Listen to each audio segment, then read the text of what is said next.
Lalu bagaimana kondisi terkini pasca erupsi Semeru? Bergabung koresponden CNN Indonesia Eka Rima di Lumajang, Jawa Timur.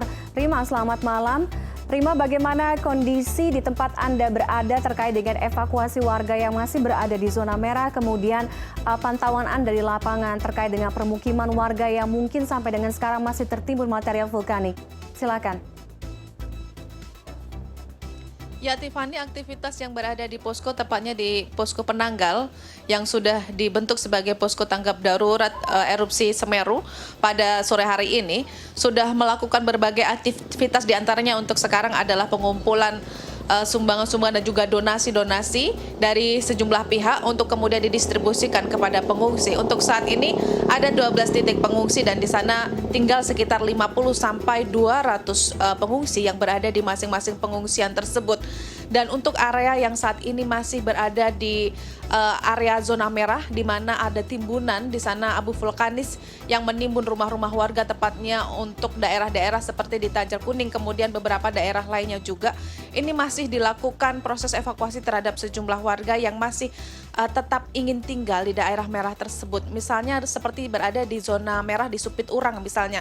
Di sana ada salah satu warga yang juga disebut sebagai salah satu pondok pesantren di area Supit Urang tersebut. Masih ada sekitar 15 santri, kemudian 5 pengajar yang memilih untuk bertahan di area zona merah tersebut, dan tim BPBD dan juga Basarnas serta beberapa jajaran terkait berupaya untuk melakukan evakuasi terhadap warga tersebut, namun masih enggan untuk meninggalkan area zona merah tersebut, sehingga akan diupayakan upaya-upaya lainnya untuk bisa menyelamatkan sekitar 20 warga yang tetap ingin tinggal di zona merah tersebut sebagai salah satu upaya tanggap darurat untuk mengevakuasi dan juga menyisir banyak area yang di sana masih ada warga yang tinggal di zona merah, karena memang situasi tanggap darurat ditetapkan sampai 17 Desember nanti. Ini artinya ada konsekuensi di mana warga yang mereka ada di zona merah tidak diperkenankan untuk tinggal di zona merah tersebut, karena memang situasinya cukup berbahaya sekali dan justru nanti ada ancaman kehilangan nyawa atau juga ancaman keselamatan tentunya bagi mereka yang tetap memilih bertahan untuk di zona merah tersebut. Di sisi lain juga dilakukan rapat koordinasi pada sore tadi yang dipimpin langsung oleh Bupati Lumajang beserta jajarannya untuk secara masih melakukan koordinasi intensif dan juga melakukan proses-proses langkah tanggap darurat di sana. Di salah satunya adalah untuk memberikan bantuan logistik secara utuh kepada seluruh warga, kemudian juga menyiapkan kebutuhan makan selama 3 kali dalam sehari, serta menyiapkan dapur umum ini agar dipastikan tidak sampai kekurangan kebutuhan bahan pokok. Di sisi lain juga terkait dengan keselamatan kesehatan dan juga terkait dengan fasilitas-fasilitas lain yang harus dipenuhi dari pengungsi-pengungsi yang berjumlah sekitar 1.970 orang. Untuk saat ini masih dimungkinkan akan ada bertambah lagi jumlah pengungsi ini, karena mengingat masih banyak warga yang memilih tinggal di zona merah tersebut, maka proses evakuasi ini dimungkinkan akan ada penambahan jumlah pengungsi lagi.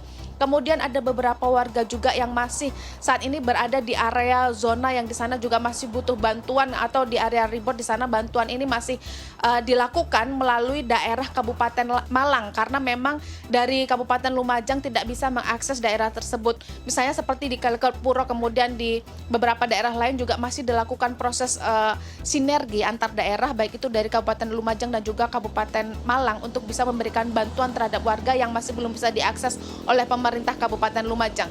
Di sisi lain juga upaya lain yang sudah dilakukan saat ini adalah bagaimana mensosialisasikan kepada masyarakat untuk tetap tenang, kemudian tidak panik ketika terjadi erupsi susulan misalnya, karena memang untuk identifikasi awal dari PVMBG saat ini ada aktivitas-aktivitas kegempaan yang tidak bisa diidentifikasi secara detail oleh pihak PVMBG, karena memang kondisi dari Gunung Semeru masih tertutup kabut hingga malam hari ini.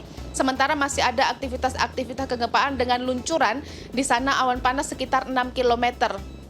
Dan luncuran awan panas ini nanti juga akan melewati jalur-jalur lahar yang ada di beberapa area yang sudah dilewati. Biasanya ini menjadi salah satu area yang di sisi 500 meternya, di sisi kiri area jalur lahar ini tidak boleh ada aktivitas, baik itu sisi kiri ataupun sisi kanan.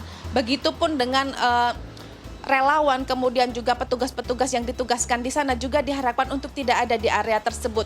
Untuk saat ini memang beberapa area-area zona merah tersebut dijaga oleh beberapa petugas mulai dari area zona 1, kemudian zona 2 dan zona terakhir yang paling dekat yaitu dengan radius sekitar 5 km dari pusat erupsi ini sudah dilakukan penjagaan dan juga diharapkan tidak ada aktivitas warga di sana, terutama untuk radius 10 km ini sudah ditutup seluruh areanya dengan menggunakan pagar kayu dan ada penjaga di sana antara 10 sampai 15 orang kesatuan dari TNI, Polri, Basarnas dan juga BPBD untuk memberikan sosialisasi juga kepada masyarakat terkait bahaya yang akan mereka hadapi ketika mereka memaksa untuk berada di zona merah. Meski demikian, upaya-upaya persuasif dilakukan dan juga sosialisasi kepada masyarakat untuk tetap tenang melakukan aktivitas harian mereka sebagaimana mestinya. Jika mereka yang tinggal di Huntara, ada 1.900 Huntara yang sudah disiapkan di sini dan juga hunian tetap tentunya bagi mereka yang sudah memiliki diharapkan untuk tetap tinggal di sana. Karena fakta yang saya temukan di lapangan ketika pagi hari tadi saya melakukan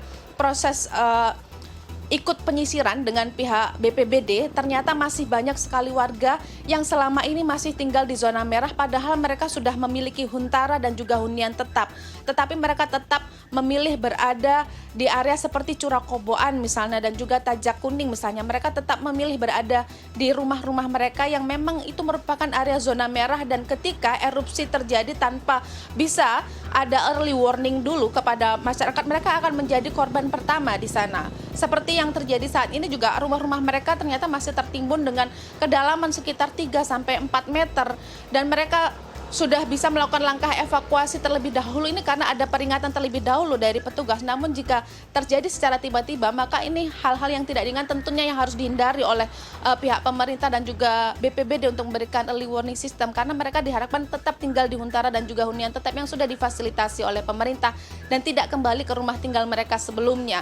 Karena ketika tadi mereka kembali ke sana ternyata mereka masih banyak mengambil barang-barang mereka di zona merah untuk dibawa ke Huntara, bukan dibawa ke pengungsian. Sementara mereka yang tinggal di pengungsian saat ini hanya sekitar tinggal 50 orang saja, misalnya yang berada di balai desa tempat saya berada saat ini hanya sekitar 50 orang dari sekitar 212 orang di desa Penanggal tentunya. Di pusat posko utama proses tanggap darurat dari erupsi Gunung Semeru ini berlangsung, di sana tinggal 50 pengungsi saja yang tinggal. Sementara saat ini pengungsi jumlah terbanyak berada di Desa Candipuro, tepatnya di pusat pengungsian dan juga di lapangan Candipuro. Di sana masih ada sekitar 200 warga yang mengungsi di sana. Tiffany. Baik, terima kasih Eka Rima, koresponden CNN Indonesia atas laporan Anda langsung dari Lumajang, Jawa Timur. Kita akan pantau terus bagaimana perkembangannya, tetap berhati-hati dan selamat bertugas kembali. Selamat malam Eka Rima.